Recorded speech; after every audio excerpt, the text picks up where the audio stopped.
Wĩ mwega mwĩroreri wa Mĩaki na Mĩmbi TV. Njĩtagwo Courage White na ngwĩraga haha nĩho mũciĩ.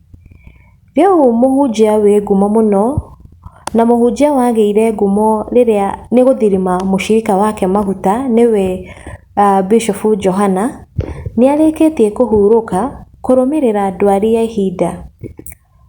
Johanna egwatĩire ngumo nene thutha wa video yake ya agĩthirima mũtumia maguta mwĩrĩ kwĩyumĩria arohurũka ũhoro.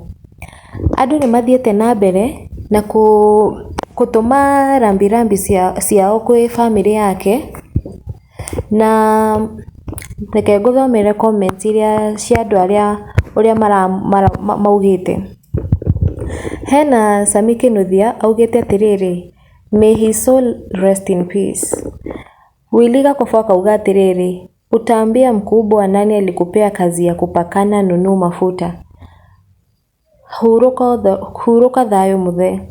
Jerry Kamadi akauga atĩrĩrĩ, rĩu ngoma iria arahakaga maguta cikenete ta hiti.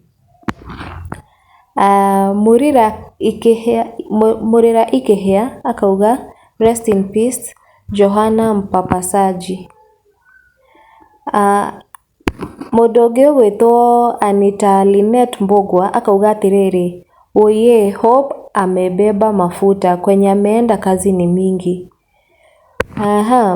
Mũndũ ũngĩ ũgwĩtwo Wandarũ wa Nderitũ akauga marĩa moyagwo nũ go well Johanna.